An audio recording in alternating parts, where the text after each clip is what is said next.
a zero. We make everything look good, including being overweight. So,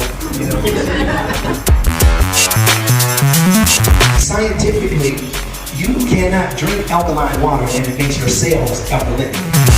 The closer you are to nature, the healthier you will be.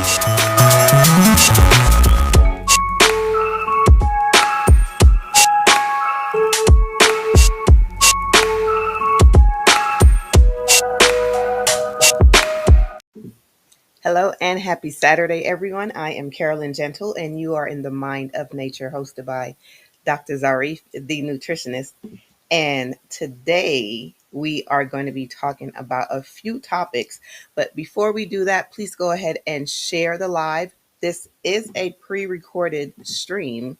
So that means that we are not live right now, but we are going to be in the comments. So go ahead and drop your comments, say hello. We will be there. Dr. Zarif and I will be there to answer you like we're there, but it's recording.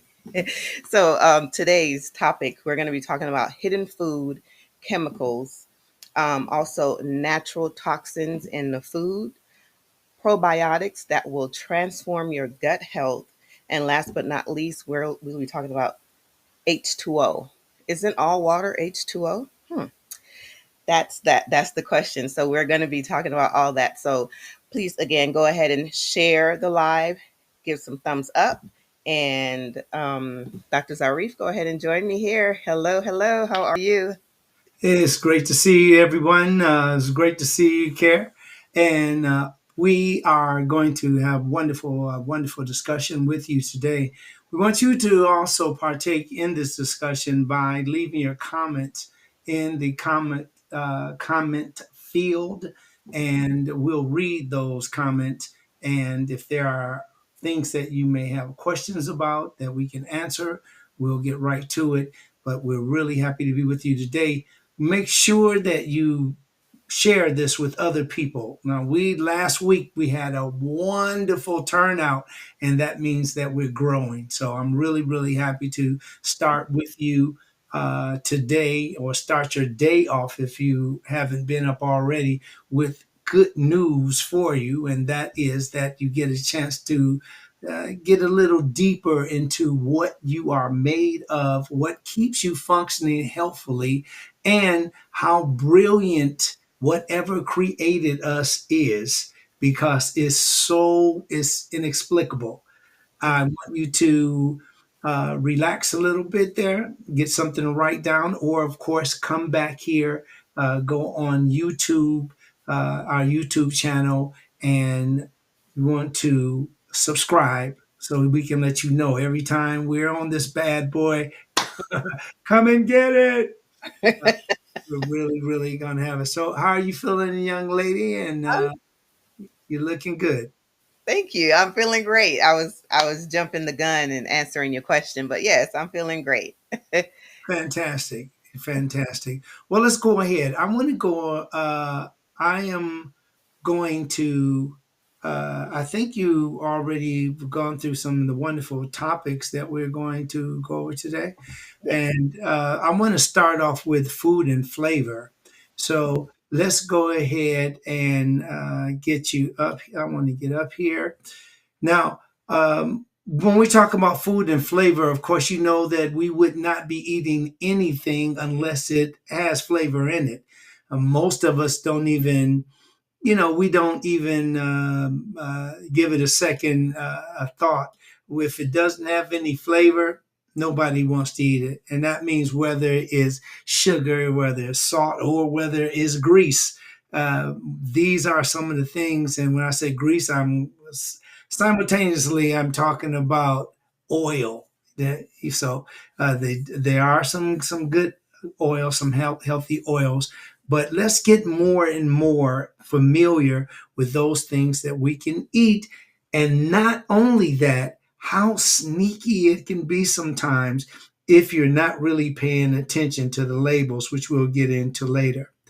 It's really a wonderful rainbow of fruit and vegetables that we can choose from. And when it comes to choosing those things, food and flavor manufacturers they actually hide thousands of food chemicals from the FDA, and it also hides them from consumers. Now, the way that food tastes and it smells is important when it comes to choosing what you eat. And it's also important when you eat. And possibly how you prepare it. And food companies like for the food companies, actually, they engineer the foods that ensure they taste the same, appealing by adding colors and spices. And it has to be a consistency. If you taste something, and for instance, is butter pecan, that butter pecan has to be consistent as long as that product is out there, because that's what actually attracts the consumer. Now, these can be natural substances or they can be chemicals that are synthesized in the laboratory. They can be a single ingredient like vanilla extract, dried basil, or a specific chemical, or blends of many ingredients formulated and developed by professional flavorists. Yeah, you can get a PhD in just flavor itself. Now, you may notice that many things that we talk about, it can be duplicated in the lab, right? But let me look at this just a little closer. A Big Mac doesn't taste like a Whopper, and a Whopper doesn't taste like a Checker burger, and Checker burger doesn't taste like In and Out, and In and Out doesn't taste like uh, um, what's the other one? Filet. That that what is it? I was going to say that, but I think it would have came out Chip Filet. But as you see, I don't frequent these places, but I do keep up as much as I can. Now, Chick-fil-A is one that I should know right off the top, because when I pass In-N-Out Burgers or Chick-fil-A, they have a long line wrapped around that fast food outlet every time. Now, one thing about all the spices and flavors and what they have in common is that the food companies don't have to actually tell us anything about what they put into their food, and that's whether it is a food or a beverage. Also, all other food ingredients must be explicitly identified by name in the ingredient list found on the food packages. However, this is the big however, I want you to know that the federal regulations allow the food industry to use the vague catch-all terms like artificial flavor, natural flavor, and spices instead of identifying each individual flavor substance by name. So that's why you don't hear all these different names. You might even see them written down, but they is very it's not a common practice. Now, flavor, you must understand that nutrition itself is a big business, and if you take flavor alone, flavor is a 14 billion plus global industry with powerhouse trade groups that play outsized roles in dictating that some of the substances are used in our foods. So there are a lot of things that we don't even know that make foods gummy and juicy and has a lot of texture. And these many factors contribute to particularly the complex problem of flavor.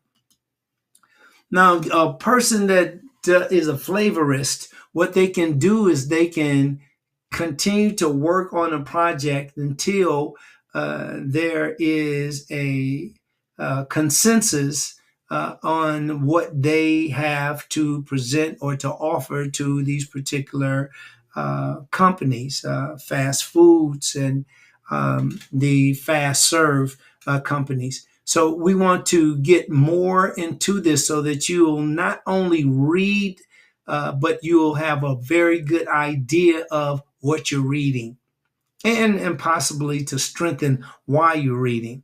Let's take a little time to talk about GRAS. Now, GRAS, this means a very simple thing. That G that it talks about is something that's generally recognized as safe. Generally recognized as safe. When you see that word GRAS, in effect, the United States Food and Drug Administration, or FDA, approval for new food chemicals will call this the GRAS loophole. And the GRAS loophole actually is, just like it says, it's a legal loophole, and it allows anyone, including the companies themselves or the industry paid experts, to declare that a substance is generally recognized as safe. So people will feel good about purchasing it, because companies can hide these substances behind the terms natural flavor, artificial flavor, and spices. Not even the FDA knows which substance have been added to these foods. So people just go ahead and say, well, you know what? It means generally recognized as safe, so I'm going to go ahead and eat it. And it just may be something that can be detrimental to your health. So again, what we want to do is reduce the risk of disease and infection and illness. We don't want to increase it. Thousands of flavors and hundreds of thousands of foods. There are just thousands of individual substances currently in use as flavors, and one food can contain over more than 100 individual flavor substances. Just one food.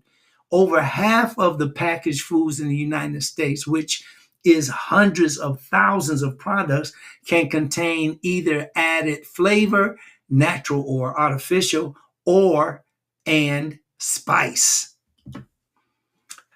Now, when we get down here to the imprecise food labeling, now when you're reading this labeling, some people still have no idea what they're looking at.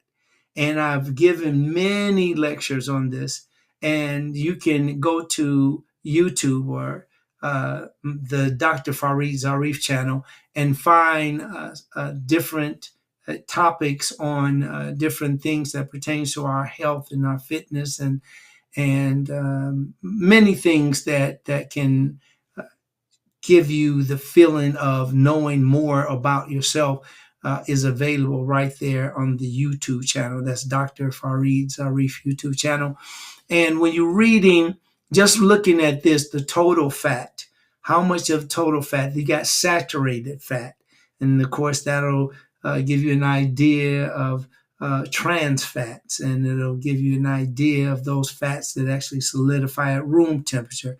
Cholesterol, and cholesterol, having too much cholesterol, of course, can really cause problems with circulation. It can cause problems with the balance of your health. That's part of the vitals that are taken in most clinics or hospitals, or a CBC, which is the total blood count, making sure that you are balanced. Sodium, along with total carbohydrates and all that, we'll get into that next time. But getting back to the precise food labeling, the exact same chemical can appear on food labels as a natural flavor or an artificial flavor, depending on what it's made from. Now, example, the vanillin. Vanillin is the chemical largely responsible for the flavor vanilla. Vanilla in food, or vanillin, I'm going to slow it down a little bit, in food can come from vanilla extract.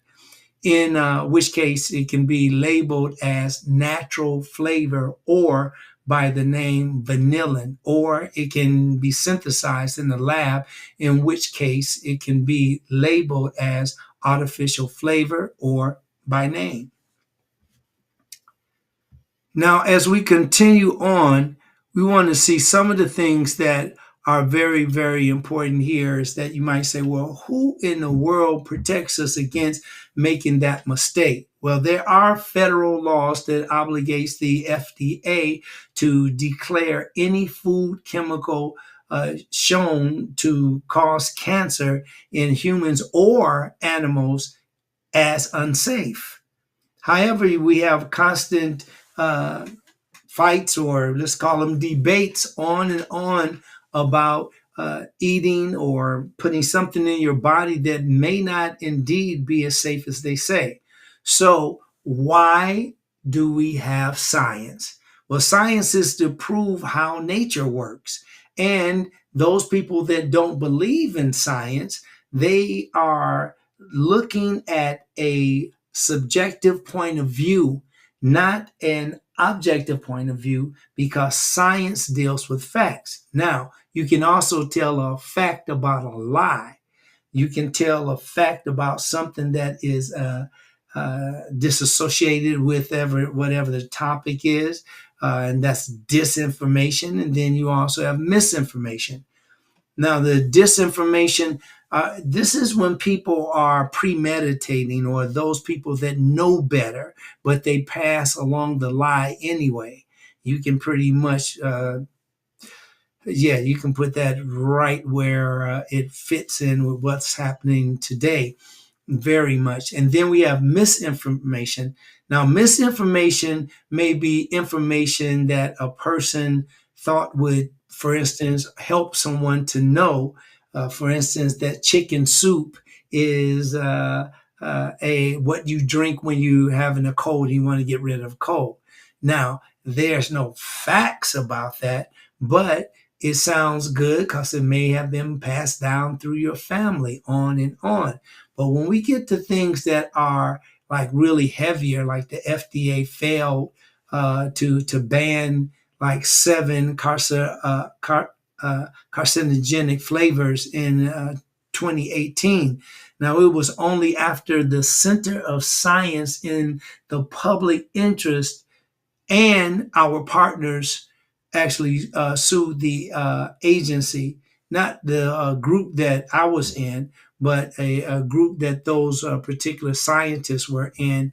They actually sued the agency to force them to respond to their coalition in 2016.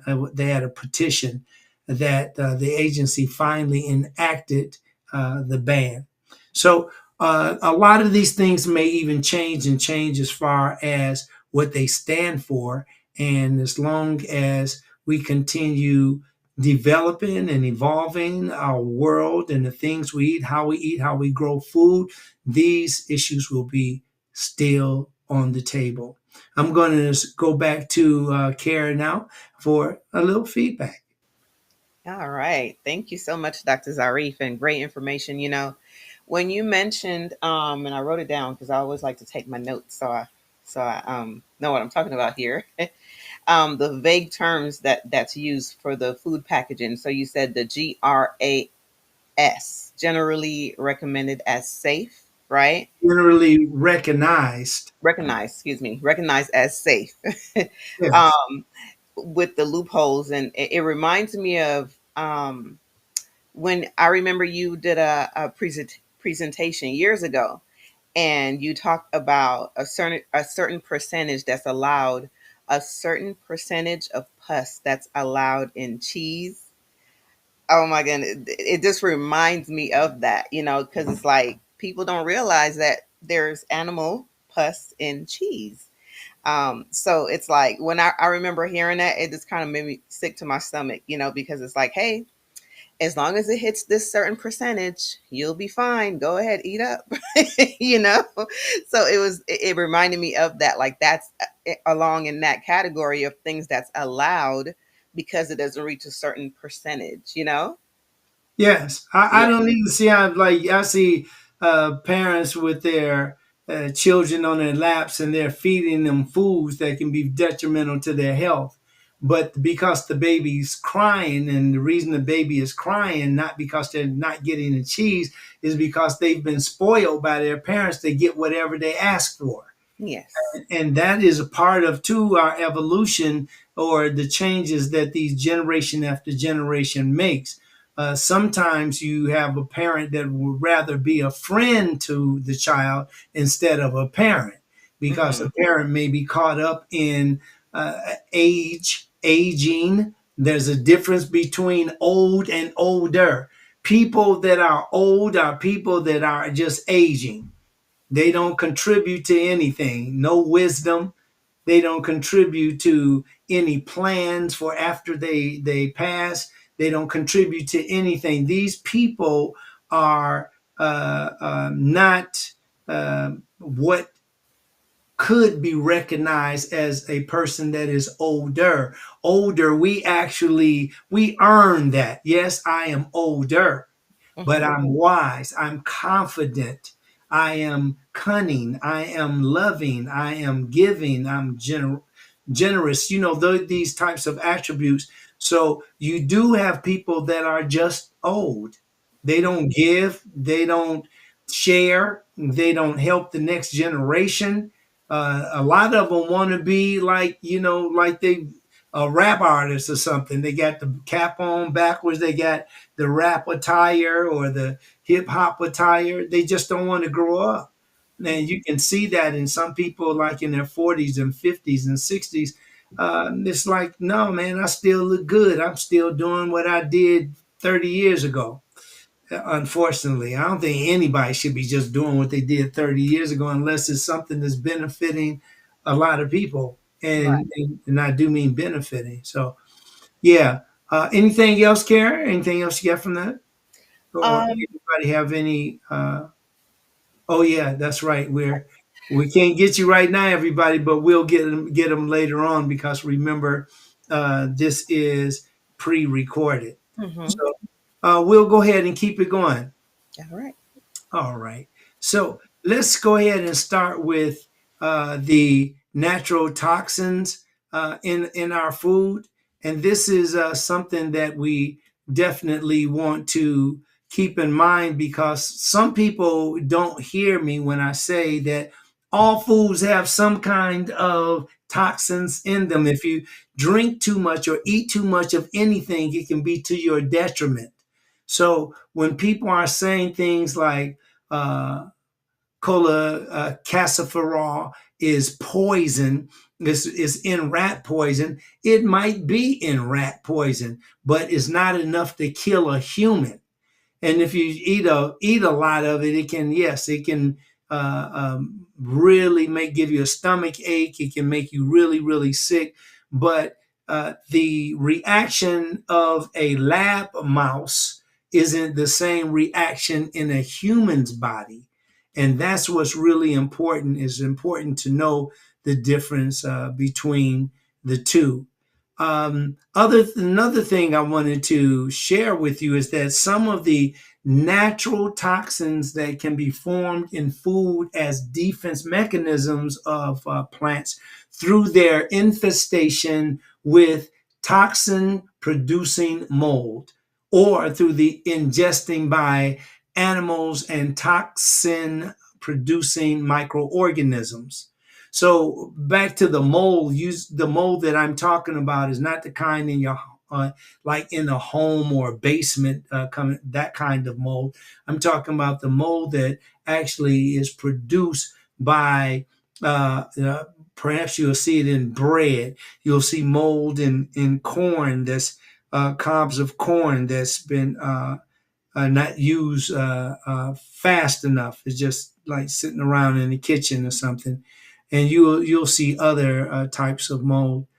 Um, the adverse health effects can be acute poisoning, ranging from allergic reactions to severe stomach aches and diarrhea, and even death. So these are very serious if you get too much of it in your body. Natural toxins can cause a variety of adverse health effects and pose a serious health threat to both humans and livestock. And some of these toxins are extremely potent, and you should be aware of those. And that's why I'm doing this today. Like, you can look at some of the natural toxins that we have right in nature, naturally occurring fungi and reef fish, for example. The is a aflatoxin.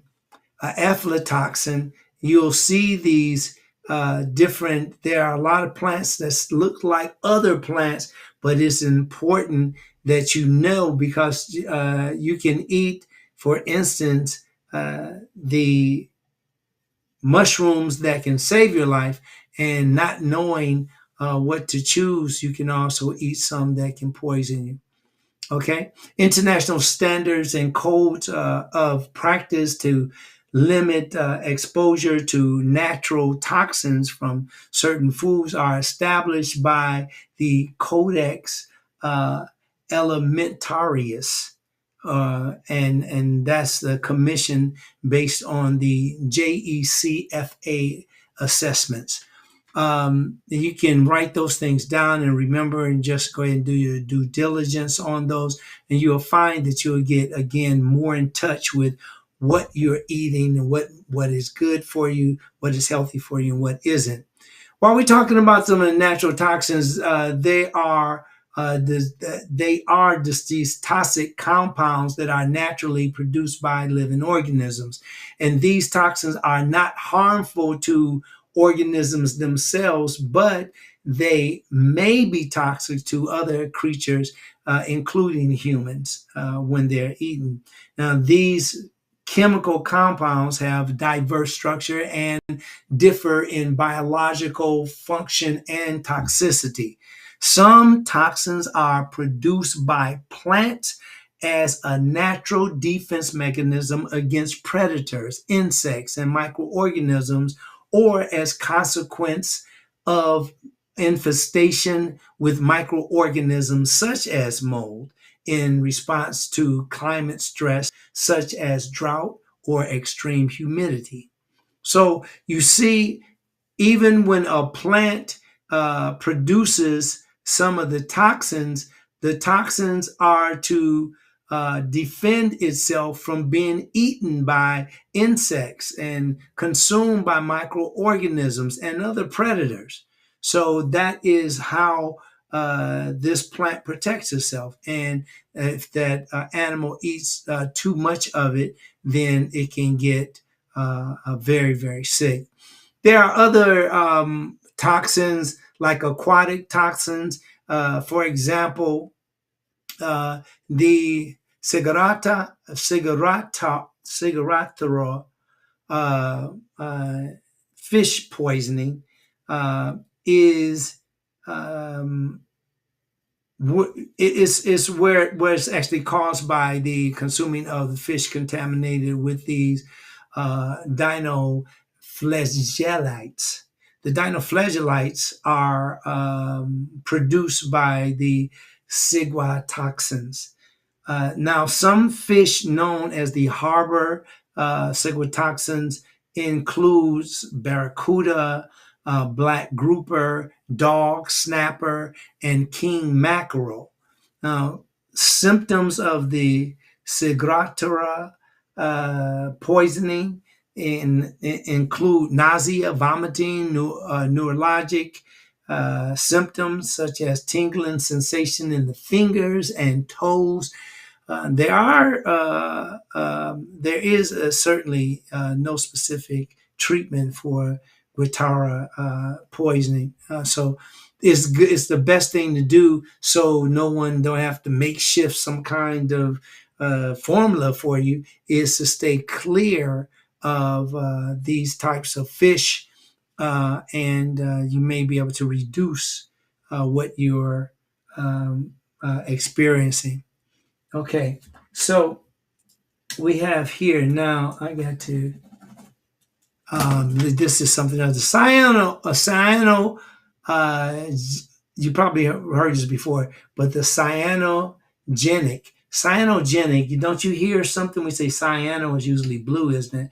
And then you have like the cyano, when you hear like when you're talking about vitamin B12, uh, cyanocobalamin. But all of these things at some point have things that are similar. Now, the cyanogenic glycosides are phytotoxins, and phytotoxins just simply mean uh, toxins or toxic chemicals produced by plants, which occur in at least 2,000 plant species, of which a number of species are used as food in some areas of the world.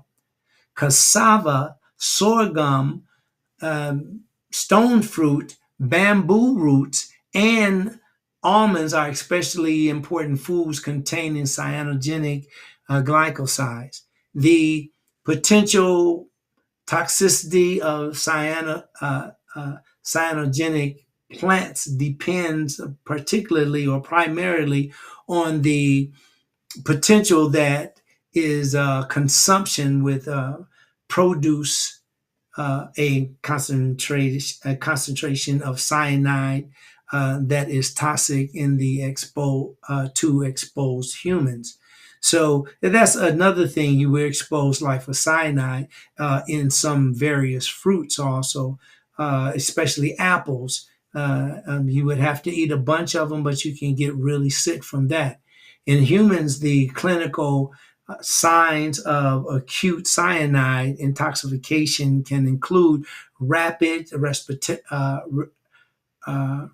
respiration, the group in blood pressure, dizziness, headache, stomach pains, vomiting, diarrhea, mental confusion, cyanosis, uh, the cyanosis with twitching and convulsions. Is a horrible sight when a person is shaking on the floor. They're seizing, like a seizure. When they seize, they are. You can't do anything to help them. You, in most cases, have to let or allow the convulsions to pass or the seizing to pass, and just remove things that are around that individual so that they don't cut themselves or gash their heads or do anything that would be injurious. Death due to cyanide poisoning can occur when the cyanide level exceeds the limit of individuals that are able to be or they react very easily to the sensitiveness to these different poisons. And everybody has that in the biochemical individuality. Okay, so I'm going to go through a couple of things right here. These are other things that you can read on the fluorocumarins. And fluorocumarins, I just do real short because you should know about these. And these are the toxins that are present in many plants, such as parsnips, closely related to the carrots and parsley. Celery roots. Celery roots are delicious. Then you have the citrus plants like lemons, limes, grapefruit, and bergamot, and some medicinal plants. Now, the furo marins are stress. They actually are stress toxins, and they are released in response to your stress, such as physical damage to a plant. Some of these toxins can be caused to gastrointestinal problems in susceptible people, like those people that are just susceptible to that kind of reaction and that kind of contact with the fluorocumarins. And the fluorocoumarins are phototoxic. They can cause severe skin reactions under the sunlight with the UVA exposure, while maintaining occurring, while mainly while mainly occurring after derma exposure or dermal exposure, such as the reactions that also have been reported after consumption of large quantities of certain vegetables containing high levels of fluorocoumarins. And you also want to go back a little bit. Remember, I said that while mainly occurring after dermal exposure, example of dermal exposure would be what? This exposure of your skin to the sun, getting too much over it. And here is or are some of the vegetables that are recognized as fluorocoumarins. And that's you have broccoli and you have Brussels sprouts and green peas. Lectins have been in the business a lot or been in the news a lot, especially a couple of years ago. But these lectins are just many types of beans that contain toxins called lectins. They are contained toxins, and they're contained in what? The beans, especially the kidney beans. They have the highest concentrations, especially when we're talking about a specific bean called red kidney beans. Delicious, however, they contain these toxins, and the toxins that we're talking about now are lectins. There are a few as 4 to 5 raw beans can cause severe stomach ache, vomiting, and diarrhea. The lectins are destroyed by dried beans. I'm sorry, they're destroyed. They are destroyed when the dried beans are soaked for at least 12 hours. I do mine overnight, by the way, and these are some of the things I do. With I soak them for 24 hours, and then I boil them vigorously for about 10 minutes in water. And keep in mind that tinned kidney beans, and tinned mean those beans that are canned, have already had this process applied, so uh, they can be used without any further treatment. And here we are again with those beans. Beans are delicious. Don't be afraid to eat beans. If you're eating raw beans, if you buy a pack of raw beans and go in and start chewing on those raw beans, that they are not prepared in a way that protects you against illness. Now, the mycotoxins are naturally occurring toxins, compounds produced by certain types of molds. So this is where you get your mycotoxins come from molds, and these molds that can produce mycotoxins growth on numerous foodstuffs such as cereal, dry fruits, nuts, and spices. Mold growth can also occur before harvest or after harvest during storage on or in the food itself, often under warm, damp, and humid conditions. So there are conditions that you should have, like a store should be dry, it should be cooled at a certain degree, and that depends on how much we keep in the balance. To keep food dry. Food should not be sweating, or moist from or it should not be affected by precipitation in the storage. Okay, I'm going to go over to Carrie right now, and we're going to get a little feedback. There it is. I had to unmute myself. All right. Thank you. Thank you so much, Dr. Zari. I know, I'm just playing, but like Care has, we through our uh, pre-production, she is doing. This has just been one of those days where she will start talking, and it's like, hey, you muted.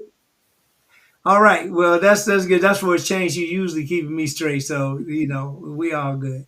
Yeah, you got to get me back when you can, huh? Yeah, yeah, that's true. um, so as far as the toxins, I know you've mentioned before, as far as um certain things being in the foods that we eat, small amounts, like I do my best to say this word when I'm talking about it, the calciferol. Oh yes, cholecalciferol. Yes, with that one there, because I do remember that was a hot topic on one of our back in the day clubhouse Yeah, and present. this sister came on and scared the daylights out of everybody. Just like, yeah, you would die. I'm like, sister, look, she wasn't. Her mind was already made up about Right. what she wanted to say, what she believed, and she went on with it. I haven't heard from her since. But Yes. some people are just simply turned on about things that turn us off. Hmm. They people turn on about things that turn us off, like the things that they can be very helpful about, but instead, no. What they want to do is they want to talk like they know it. How do you know it? Hmm. And it's like the reason that we take things through so many studies and testing, because we want to show or give proof, evidence that what we're saying really is accurate. Right. And I mean, I know. Well, I'm happy that you corrected her right then and there, and it was a learning lesson, for anyone else that wanted to come up and do anything like that.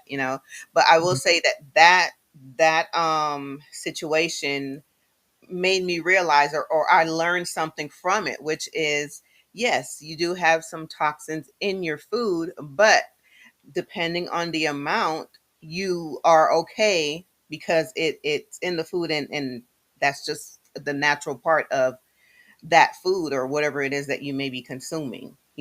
Well, yeah, just like we said earlier, the food is endowed with a certain type of defense mechanism to protect the food itself.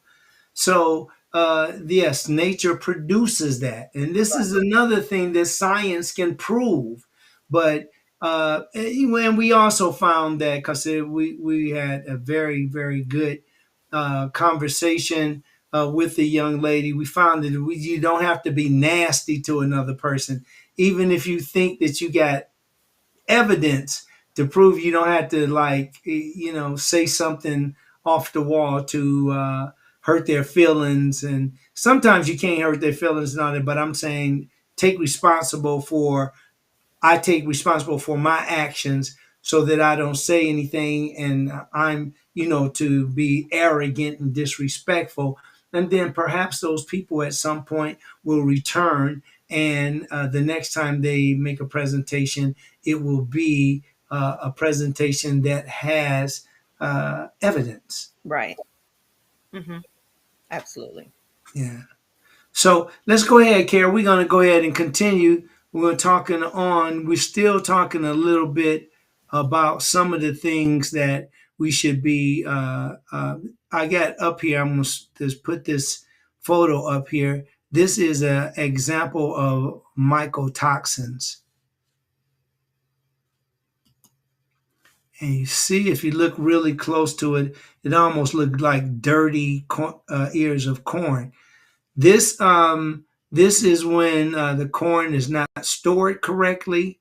This is when sometimes you can have it. It's not, the air isn't circulating through it. The conditions that are necessary in order to keep it very plump and juicy is absent, especially in this situation. Now I'm going to go back here to another lectins. Remember, as you look at the beans and the peas and the black beans, the lentils and all of those things. Remember, most of the world eats like this with these beans. And when you have people that just sit on their fat rear ends, and what I mean by this is I really want to say something else, but I want to be nice. But you do have people that are very wealthy, and what they do is they do sit on their flatty, and they don't uh, say the things that are um, accurate. I keep accurate and truth. I know some people they don't tell the truth. Look, that's a whole nother conversation when you talk about truth. When we talk because there's your truth, there's my truth, uh, and there might be the truth, but it's that's another conversation. Nevertheless, we do want you to remember these things when you are choosing different types of food. There's another poison, the solanines and the caconinins. Solanines and caconines, these are all plants which include tomatoes and potatoes and eggplants, and they contain natural toxins called solanines.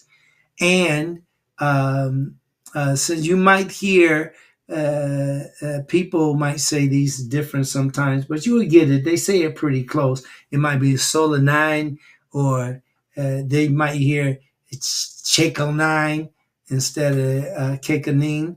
So don't get offended by it and get in these big arguments over that, and you know. Uh, talk bad about somebody, say things again, man. We as Black people can use all the help that we can get in staying healthy. So if somebody is making a mistake while they're in motion of helping you, this is something that we got to get stop that kind of attitude, because we need people that will reach out and want to help us. Now, we do have people that have expensive products that they want to sell, and that's why they push so hard on certain things to get you to buy them. But there are also many products that are on sale that you never see in the stores. You only see them online, or you might see them in some kind of article. But there are many things still to discover. So keep it fun. Okay. And this is some of the, again, keep in mind, we have all types of tubers, berries, sprouts, and these are the what are called the glycoalkaloid.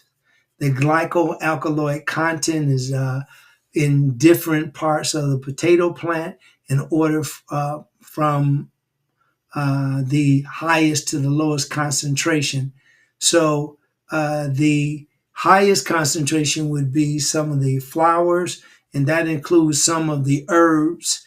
As we get deeper into herbs, then there's sprouts, and you have your micro sprouts. You have the lettuces, you have leaves, and which would be the same as lettuces, and the different berries, raspberry, blackberries, all kinds of different berries, really great. Now, some people also include the apple to be a berry. So just like in all things, like some people have their ideas of what they're saying, and they want to pass those things that they're propagating on, so that they can sell those to you, and thereby getting richer by selling certain products. And other people want to educate you so that you would know yourself better and leave this world better. And while we're in it, to have a better world. Okay. Now I want you to look at some of these. These are some of the poisonous mushrooms. And these poison mushrooms are these plants. They also have in them a defense mechanism that protects them against being eaten. And these are known as some of the poisonous mushrooms that will poison animals as well as humans. They can cause a lot of things like vomiting, diarrhea, confusion, visual disturbances, salivation, and I should have put excessive salivation and hallucinations. The onset, this is important. The onset symptoms occurs 6 to 24 hours or more after ingestion of mushrooms. The fatal poisoning is usually associated with delayed onset symptoms, which are very severe and toxic effect on the liver, the kidney, and the nervous system. Cooking or peeling does not, I repeat, cooking or peeling does not inactivate the toxins. It is recommended to avoid any wild mushrooms unless definitely identified as non poisonous. Okay, now I'm going to stop right there. And Carrie, you want to come back up? Yes. Hello. And yeah, it's a really, that's a trip. You see a lot of things that these are things that if you don't know, they can kill you. But if you do know, especially getting lost, uh, a person that's going to, a heavier person probably is going to outlast a thinner person. That's one disadvantage of being smaller. So if you're like out in the woods or forest or in the mountains, um, you got to have more than a little snack bar. Uh, Right. you got to have something to live, and then a lot of people that are larger have a better chance of surviving. Right. Care? I remember you saying, or you mentioned, if you are stranded, like in the woods or on an island or something like that, you just look at what the animals are eating, and that's what you pretty much would go for, whatever the animals are eating. Would that be correct or correct? Well, yes, yes. In most cases, you can look at there are some things that animals. Remember, I was saying there's like some things that will hurt animals, but they'll still be okay for humans to eat. Right. And then there aren't too many things the other way. If something is actually poison in the forest for humans, it's also poison for animals also. But they have many things like let's look at dogs for instance. There are things that dogs should not eat.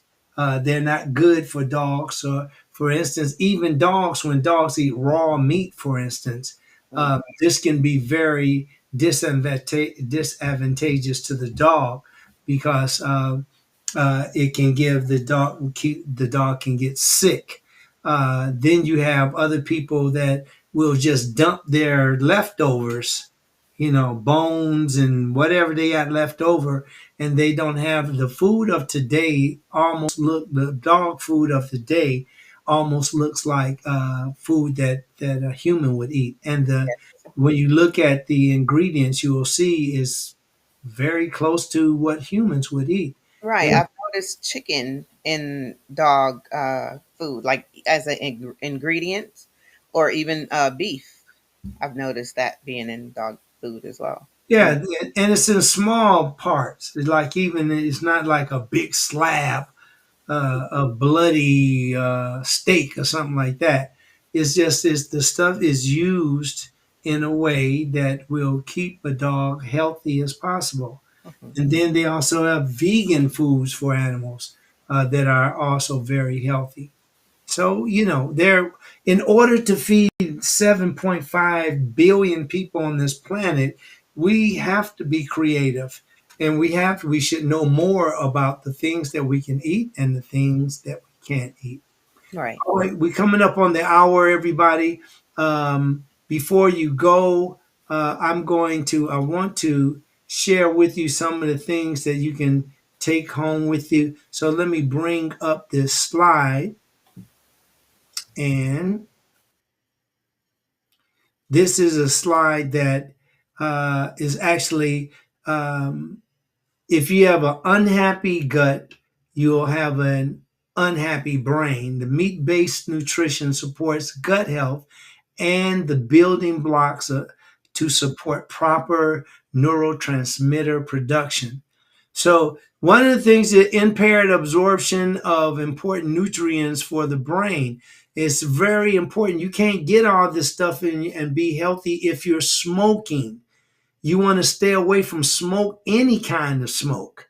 Any kind of smoke you want to stay away from it for different reasons. Like you might be burning leaves or you might be burning a lot of grill smoke, but those smokes don't have nicotine in them. But the cigarettes that people are still smoking today can be very deleterious to your health. Then we look at some of the gut inflammation can lead to brain inflammation. See, it's gut and brain is very, very close. It works together. Changes in the cytokine and the peptide secretions can lead to dysregulation in the brain. Hunger signaling and cravings can affect by an imbalanced gut. Your balanced gut is super important. Some of the things that you should be putting in your body are the things that really make your body healthier, like water for hydration, raw fruit. We talked to you about those things that you should avoid. The lettuces and all the different, like your watercress and your kale and all these different ways to eat delicious foods. Okay, so keep that in mind. You can reduce dopamine production can cause mood swings, depression, and low libido. Have you ever eaten something and you just say, "Oh man, I just ate. I felt good, but I just feel weird now." Or you were feeling good 2 hours ago, but now you feel grumpy and you feel that you just can't get it going. Reduce GABA or GABA production from the dysbiosis can lead to um, anxiety and feelings of fear. Reduced serotonin synthesis can lead to depression and low moods. And inadequate melatonin production from serotonin imbalances can cause insomnia. And we talked about parainsomnia and insomnia over and over, but we are going to wrap right here because we got so much more that we could share with you. But we want you to keep those in mind, to keep those things in mind. And with that, I want you to definitely pass on the news, and this news is really important for everybody to get it through your skull that you are important, and what you eat, what time you eat it, can be important too. So you'll have more information about that as we go on. Okay, I'm going to come up here with Care. Yes. All right. Yeah, so that was beautiful. Thank you everybody for joining us. And I'm gonna switch it over to Care and I'll do the sign off. Absolutely. Thank you, everyone, again for joining us today in the Mind of Nature. Happy Easter to anyone that celebrates Easter. Happy Easter to you. And if you came in late, go ahead and go back to the YouTube channel. It's Dr. Farid Zarif. Also, we're going to be at Mount Tabor this Saturday, today, on our way to Mount Tabor for Dr. Zarif's presentation on nutrition and also exercise. So 9 a.m. is when we'll be there. So I want to see you guys there. We'll be there working it out. Dr. Zarif. Yes, that's right. Absolutely. Thank you very much. I'm sorry. I think you were getting ready to do your sign off, but Yes, but it's okay. I was throwing it to you. all right, let's go ahead. I'll throw it back to you because you deserve it. No problem. Just go ahead and give us a thumbs up and share. We appreciate everyone being here. Again, happy Easter, everyone. Dr. Zarif, back to you. And thank you. I'm Dr. Zarif, the nutritionist. Get it, Carolyn. Bye, everybody.